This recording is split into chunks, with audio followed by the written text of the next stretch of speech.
नमस्ते दोस्तों। कथा निधि चैनल पर आपका बहुत बहुत स्वागत है। आज एक बहुत बढ़िया जरा हटके कहानी आपके लिए लेकर आई हूँ। कहानी का नाम है फ्रेम से बाहर, जिसे लिखा है हिंदी के सुप्रसिद्ध वरिष्ठ प्रवासी भारतीय लेखक तेजेंद्र शर्मा जी ने। कहानी के बारे में अपनी राय कमेंट बॉक्स में ज़रूर लिखिएगा। तो चलिए कहानी शुरू करते हैं।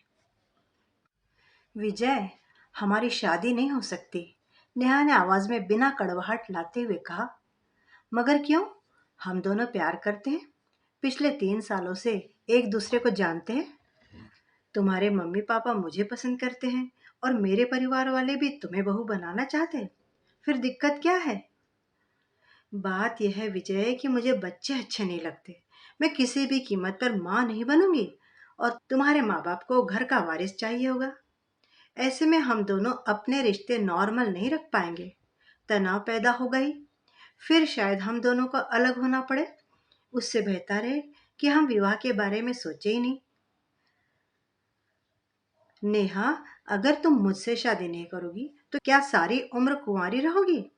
अरे जिससे भी शादी करोगी बच्चे तो पैदा होंगे ही। दरअसल अब तो मुझे शादी भी एक गैर जरूरी सी इंस्टीट्यूशन लगती है विजय।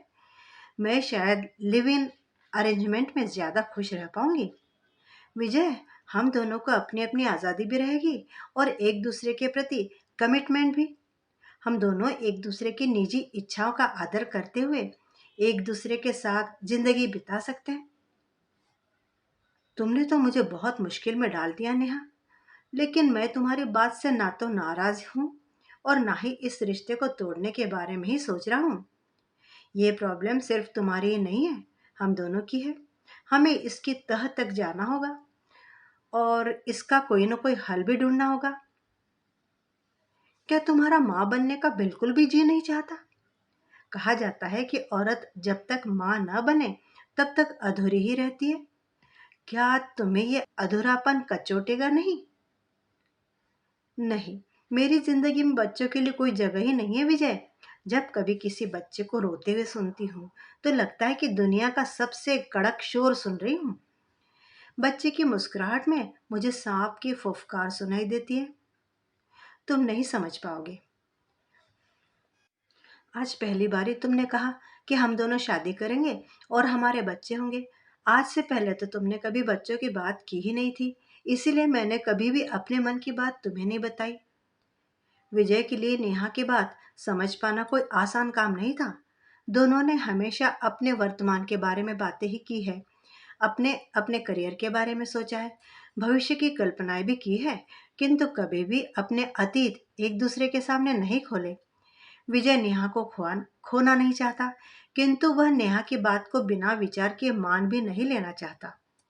वह पेशे से वकील है, बिना किसी बात पर पूरा विचार किए हाँ या ना नहीं करेगा। नेहा अपनी बात कहकर वापस आ गई है। अपने अपार्टमेंट में वो अकेली रहती है। इसी शहर में पैदा हुई है, बड़ी हुई है। इसी शहर में उसके माता पिता भी रहते हैं। फिर उसे अकेली रहने की क्या आवश्यकता है? उसके पिता नरेंद्र शायद स्थिति को समझते हैं और नेहा से कभी शिकायत नहीं करते। किंतु माँ भला कैसे इस स्थिति के साथ अपने आप को एडजस्ट करे? पूनम हमेशा नेहा को समझाने का प्रयास करती रहती है। उसके फ्लैट में भी जाती है, मगर हर बार हार कर वापस चली आती है। नेहा ने फ्लैट भी घाटकोपर से बहुत दूर लिया है। लोखंडवाला अंधेरी में अपने माँ बाप से दूर रहना चाहती है। उनके प्रति एक चुप्पी साध रखी है उसने। कुछ कहती नहीं, बस माँ की बात सुन लेती है और कड़वाहट से भरी मुस्कान चेहरे पर ले आती है। पूनम को समझ ही नहीं आता कि बेटी को वापस बुलाए तो कैसे। वह जब तक नेहा को उसके जुड़वा भाइयों का वास्ता नहीं देती, नेहा की माँ की बात सुनती रहती है। लेकिन जैसे ही उसकी माँ अभय और अक्षय का नाम लेती है, नेहा अपना रटा रटाया जवाब दोहरा देती है। माँ आप चलिए, मुझे अभी बैठकर स्क्रिप्ट पर काम करना है। कल शूटिंग है और अभी तक सीन भी तैयार नहीं हुए हैं।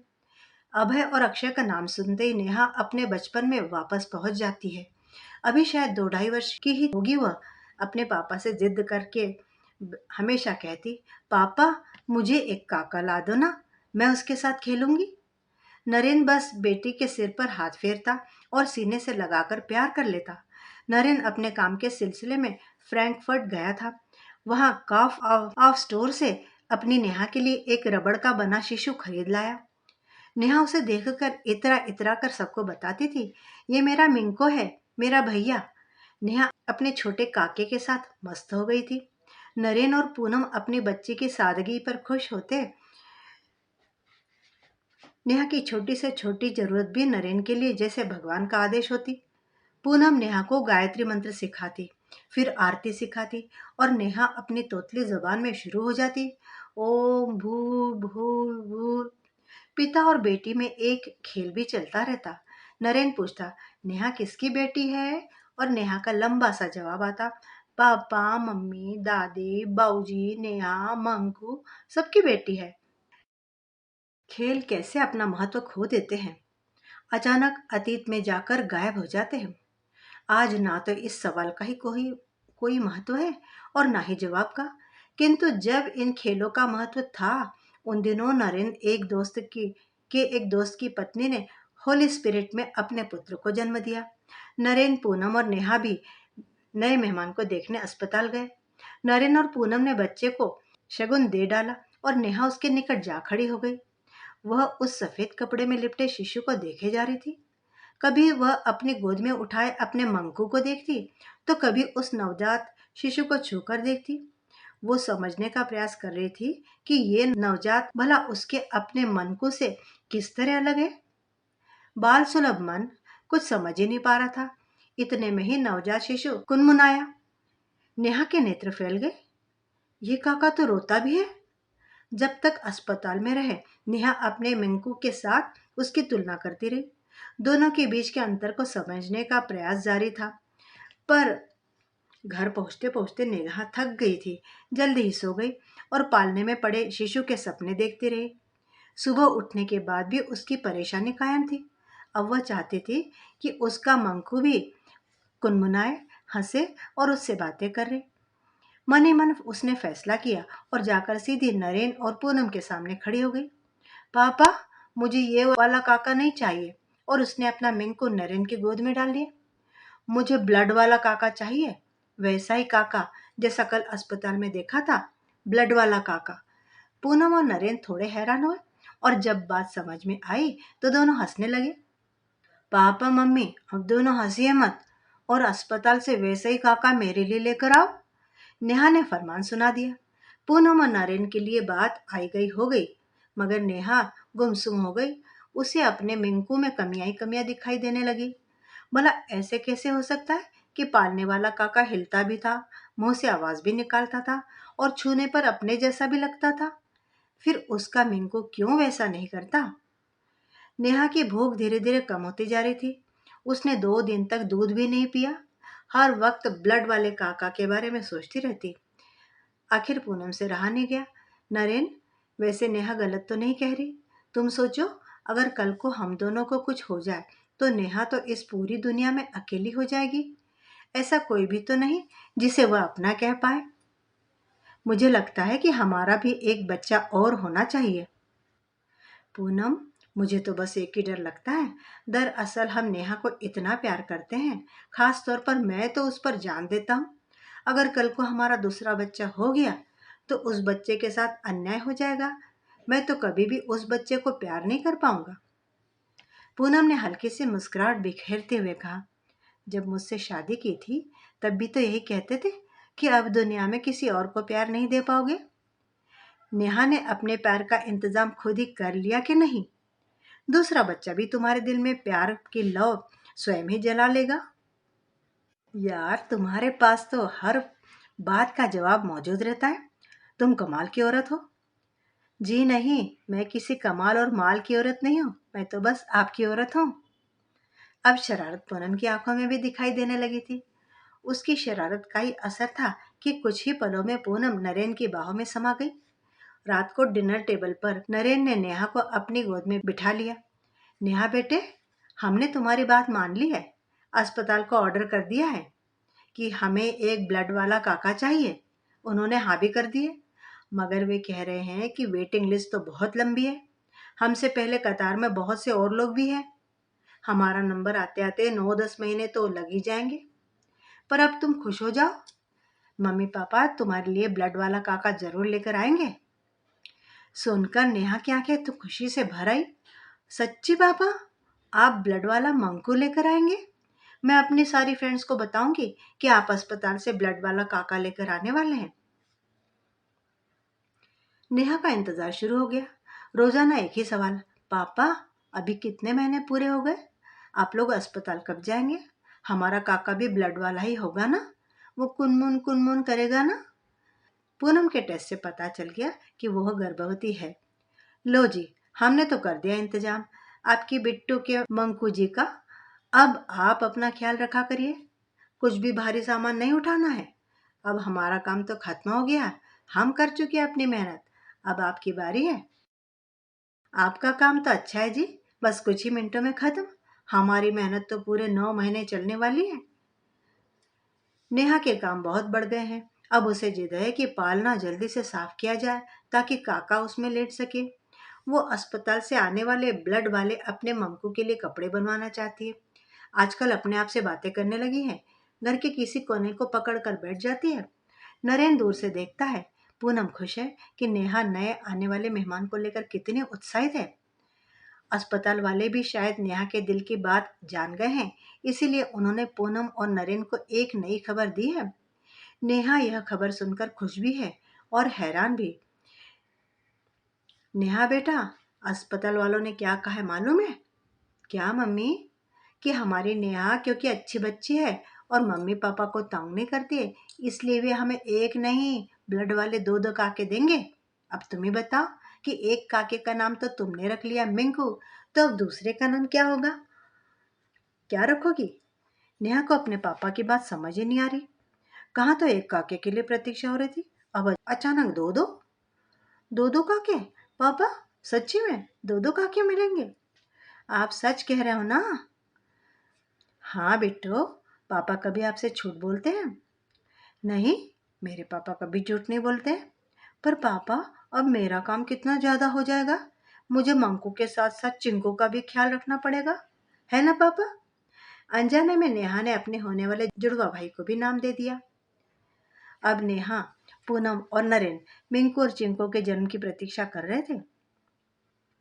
नेहा को गुस्सा भी आ रहा था कि मम्मी दिन ब दिन मोटी होती जा रही। मम्मी, आप अगर ऐसी मोटी होती गई ना तो एक दिन फट जाएंगी आप। नरेन चिंतित है कि जुड़वा बच्चे के होने से नेहा पर क्या असर पड़ेगा। पुन्नो, नेहा कहीं अकेले न पड़ जाए।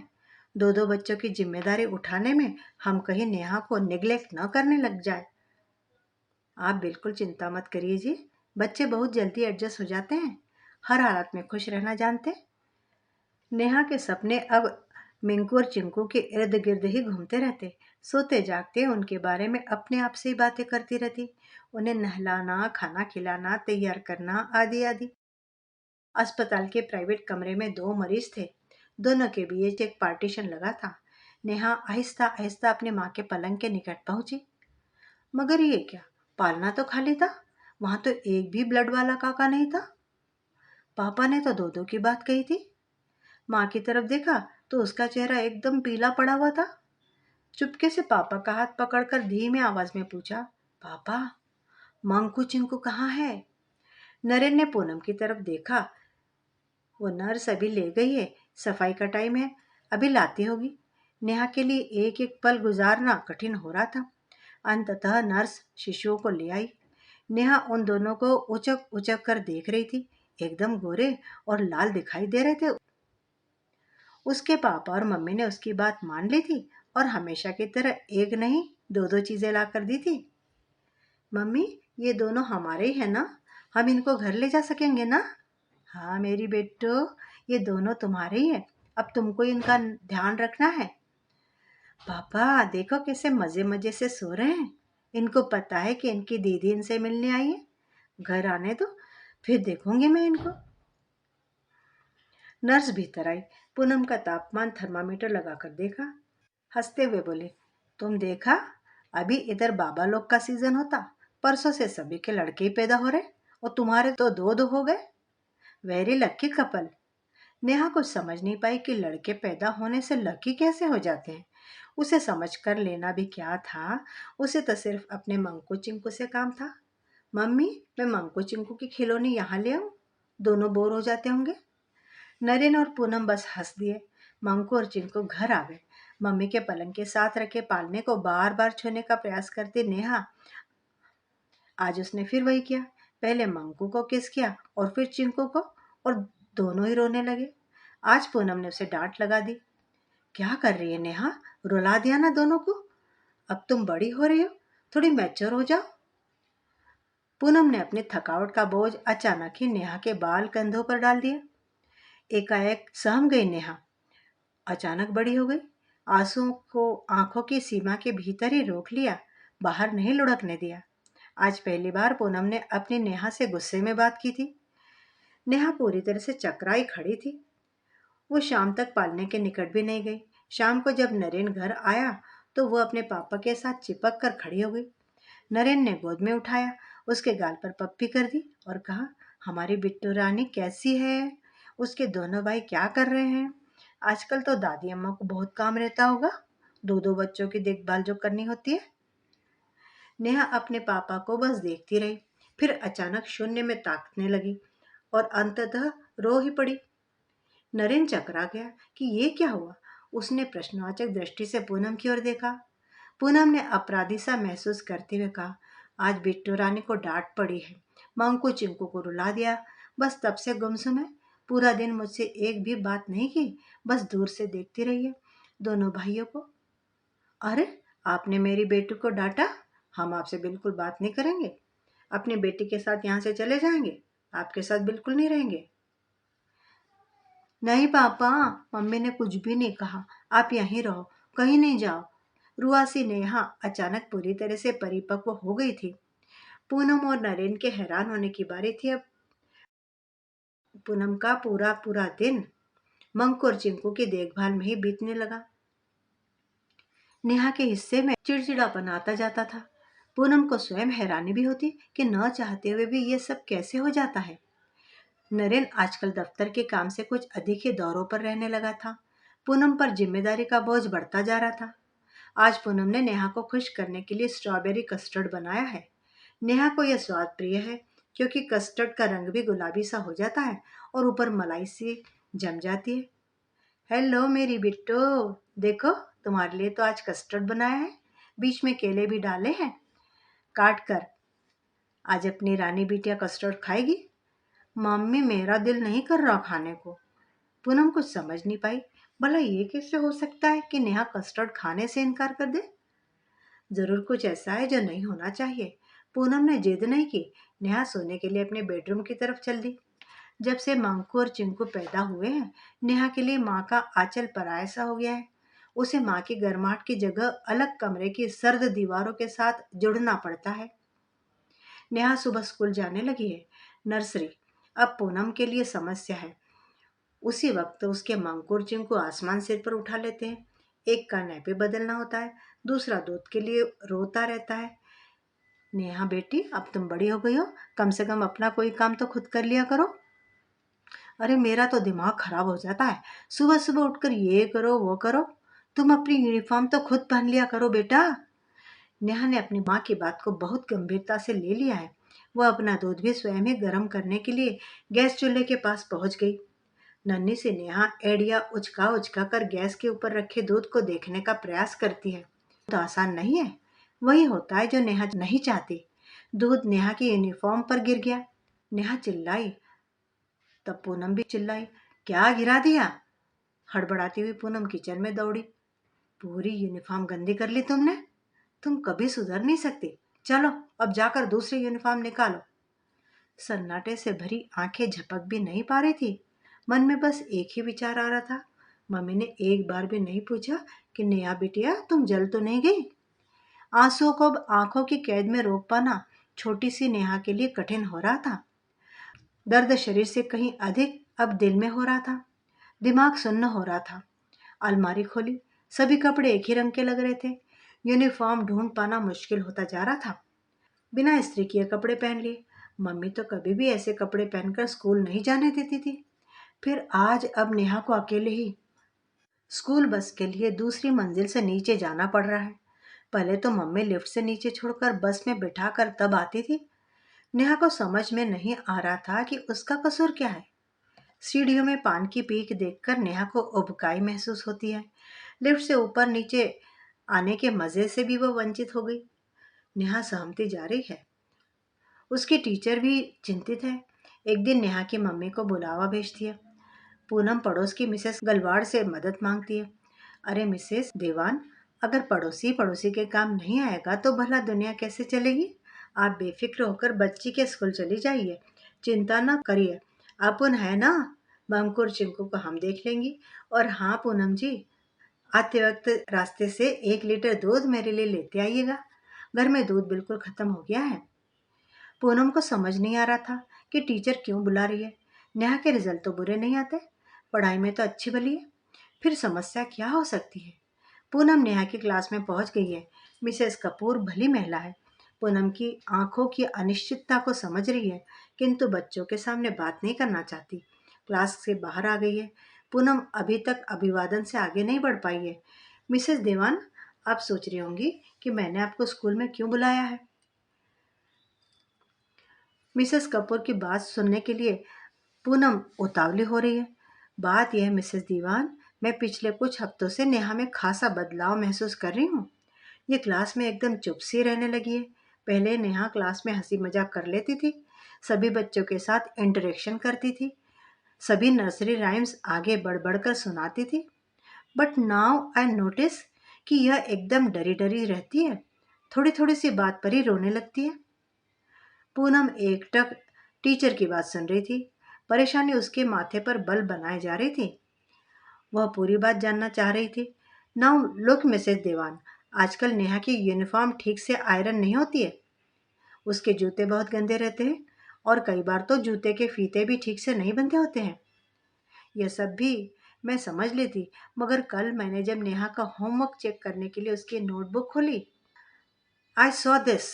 पूनम ने कॉपी अपनी आंखों के सामने की। वहां एक औरत की ड्राइंग बनी थी और नीचे टेढ़े मेढ़े अक्षरों में लिखा था, मम्मी गंदी है। पूनम लगभग हकलाते हुए अपनी सफाई दे रही थी। वो क्या है मिसेस कपूर, 5 महीने पहले नेहा के जुड़वा भाई पैदा हुए हैं। शायद मैं उसे पूरा टाइम नहीं दे पा रही, इसीलिए रिएक्ट कर रही है। लेकिन मैंने कभी ऐसा सोचा भी नहीं था कि इसके मन ही मन में इतनी प्रॉब्लम्स चल रही है। मिसेस कपूर ने बहुत शांत भाव से पूनम की बात सुनी।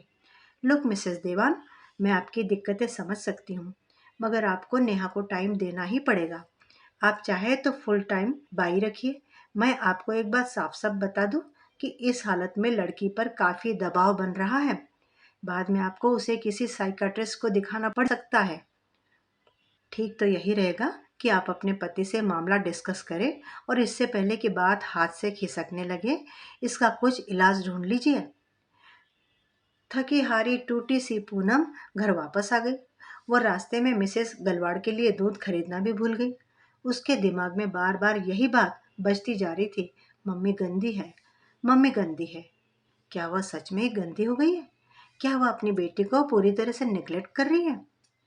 लिफ्ट में घुसते घुसते उसे याद आया कि मिसेस गलवाड़ के लिए दूध खरीदना तो भूल ही गई। फिर से वापस लौट पड़ी।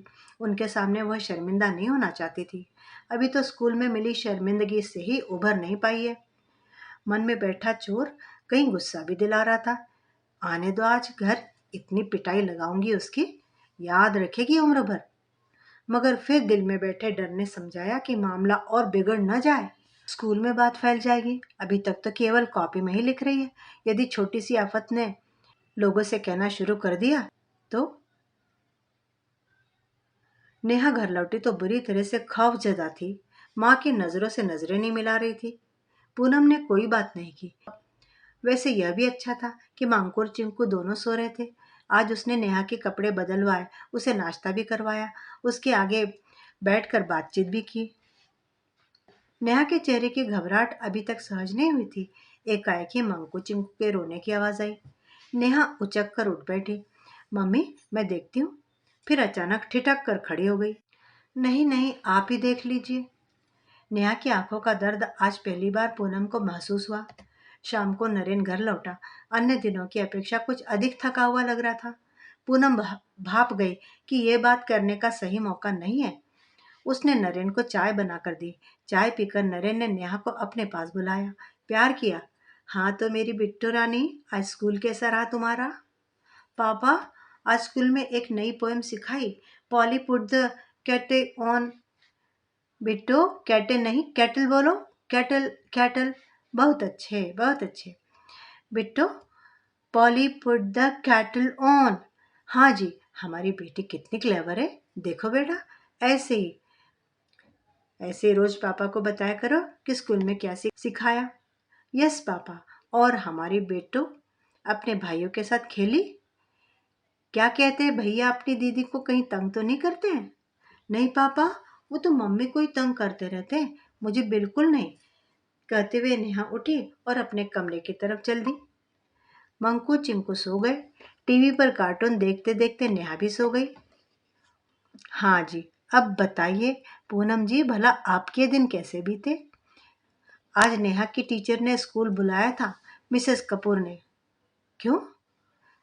नेहा ठीक से पढ़ नहीं रही क्या? मुझे तो उसने अपनी एक नई पोएम ठीक से सुनाई। नरेन, बात खासी सीरियस है। टीचर जी कह रही थी कि नेहा क्लास में चुप चुप रहने लगी है, परेशान दिखती है, और उसने एक पेंटिंग बनाई है, एक औरत की पेंटिंग, जिसके नीचे लिखा है मम्मी गंदी है। क्या? मगर क्यों? उसने ऐसा क्यों किया? क्या तुमसे नाराज चल रही है? बात मजाक की नहीं है जी, इस पर सीरियसली विचार करना पड़ेगा। आपको तो पता ही है कि मुझे सारा दिन मंकू और चिंकू से फुर्सत नहीं मिल पाती। आपको पता है, अब वह मंकू चिंकू के नज़दीक भी नहीं फटकती। पहले कैसे कहा करती थी कि दोनों काके उसके अपने हैं, मंकू चिंकू उसके बेटे हैं। अब तो उनके रोने की आवाज़ सुनती है, उनकी तरफ लपकती है, मगर जैसे अचानक पाँव रुक जाते हैं और वो वापस चल पड़ती है। बस सहमी सहमी रहती है।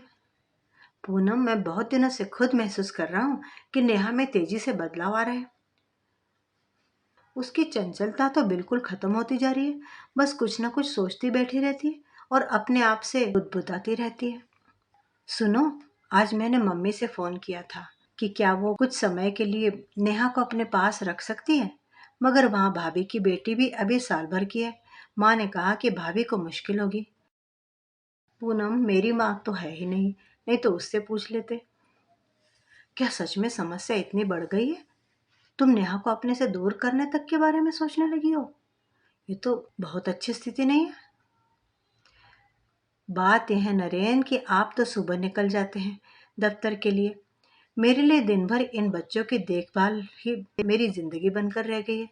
मंकू रोता है तो चिंकू भी रोता है, फिर नेहा भी तो अभी बच्ची ही है, बाल सुलभ गलतियां करती है।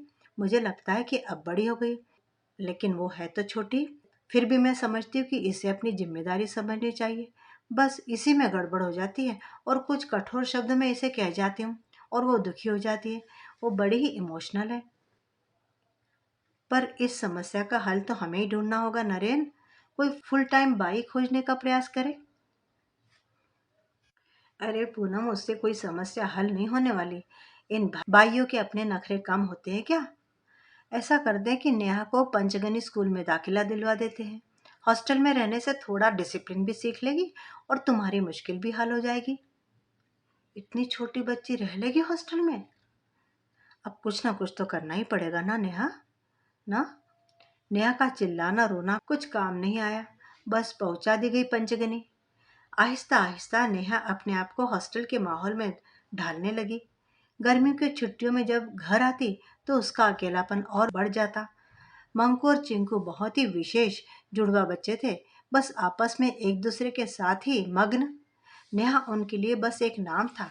बहन के साथ लगाव जैसी कोई स्थिति बनने की उम्मीद करना उनके साथ अन्याय होता। पूनम और नरेन ने कोई कोशिश भी तो नहीं की। रक्षाबंधन पर भी भाई बहन इकट्ठे नहीं हो पाते थे, छुट्टियां नहीं होती थी। उन दिनों दूरियां कुछ अजीब ढंग से बढ़ती जा रही थी। नेहा यदि अंतर्मुखी ना बन जाती तो इसे आश्चर्य कहा जा सकता था। सुनिए जी, अब तो मिंकू चिंकू कुछ बड़े हो गए, क्यों ना हम नेहा को वापस बुला ले। अब तो हालात बदल चुके हैं। पूनम ने अपनी इच्छा नरेन के सामने रखी। पूनम, मैं नहीं समझता कि नेहा अब घर वापस आना चाहेगी। मैं उसके व्यवहार को खासी गहराई से महसूस करता रहा हूँ, फिर भी उससे बात करता हूँ। हाँ, एक बात साफ है कि हमने उसे उसकी मर्जी के खिलाफ हॉस्टल में भेजा था। अब उसकी मर्जी के बिना उसे घर आने को नहीं कहूँगा। अरे, हमारी बेटी है, आखिर क्या हमारा इतना भी हक नहीं कि उसे घर वापस बुला सके? नहीं पूनम, बात इतनी आसान नहीं है। नेहा एक बहुत ही सेंसिटिव लड़की है। क्या तुमने महसूस नहीं किया कि वह हमसे कभी कुछ भी नहीं मांगती? जो हम उस ले देते हैं, बस बिना किसी ना नुकर के ले लेती है। उसे हॉस्टल भेजकर शायद हमने उसे एक अलग संसार में भेज दिया है। मैं उसे उस दुनिया से वापस अपनी दुनिया में आने का रास्ता नहीं देख पा रहा हूँ। आप डराइए मत, कोशिश तो कीजिए। उनकी सारी कोशिशें नाकाम रही। नेहा ने स्कूल के बाद जूनियर कॉलेज और बीए की पढ़ाई भी हॉस्टल में रहकर ही पूरी की। उसे अपने माँ बाप के साथ कोई भी रिश्ता मंजूर ही नहीं था। इसका सीधा तरीका था कि अपने नाम के साथ जाति का जिक्र ही ना करे। वैसे भी कविता लिखने का शौक था उसे, बस लगा लिया अपने नाम के साथ एक तखल्लुस, नेहा अनामिका। नरेन ने काफी समझाया कि उसे अर्थशास्त्र में डिग्री करनी चाहिए, मगर नेहा भला ऐसा कुछ क्यों करती जिससे नरेन को प्रसन्नता का आभास भी मिल सके। उसने निर्णय लिया कि वह मास मीडिया में बीए करेगी, यानी कि यहाँ भी विद्रोह। नेहा ने तय कर लिया है कि वह अपना जीवन स्वयं जिएगी, अपनी राह स्वयं तय करेगी। पढ़ाई पूरी होते ही उसे एक टीवी चैनल में नौकरी मिल गई। पापा, मुझे घाटकोपर से शूटिंग के लिए जाने में खासी दिक्कत होती है। फिर ऑटो रिक्शा और टैक्सी में पैसे फिजूल में खर्च होते हैं। मैं अंधेरी लोखंडवाला में शिफ्ट करने जा रही हूँ। तुम मुझे सूचना दे रही हो या अनुमति मांग रही हो नेहा? जी, मैंने एक फ्लैट किराए पर ले भी लिया है। वहाँ से ज़्यादातर शूटिंग स्पॉट्स नज़दीक होते हैं। फिर मुझे रात बेरात लेट भी आना पड़ता है। पूनम अवाक बस बेटी की बात सुनती रही। उसे उम्मीद थी कि अभी नरेन कुछ कहेगा, बेटी को डांटेगा, मगर ऐसा कुछ भी नहीं हुआ। जो नरेन ने कहा पूनम को समझ में नहीं आ रहा था। बेटा, आपके पास पैसों का इंतजाम है क्या, या मैं कोई मदद करूं? नो पापा, मैं मैनेज कर लूंगी। उस दिन के बाद से आज तक मैनेज ही कर रही है। रिश्ते केवल एक नाम है उसके लिए।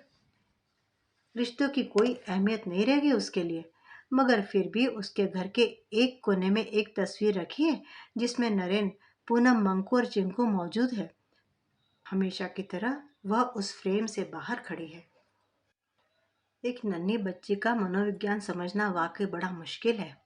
हालांकि एक बाई का इंतजाम करके पूनम थोड़ा बहुत समय नेहा को दे सकती थी और नेहा की आज जो स्थिति हुई उतनी ना बिगड़ती।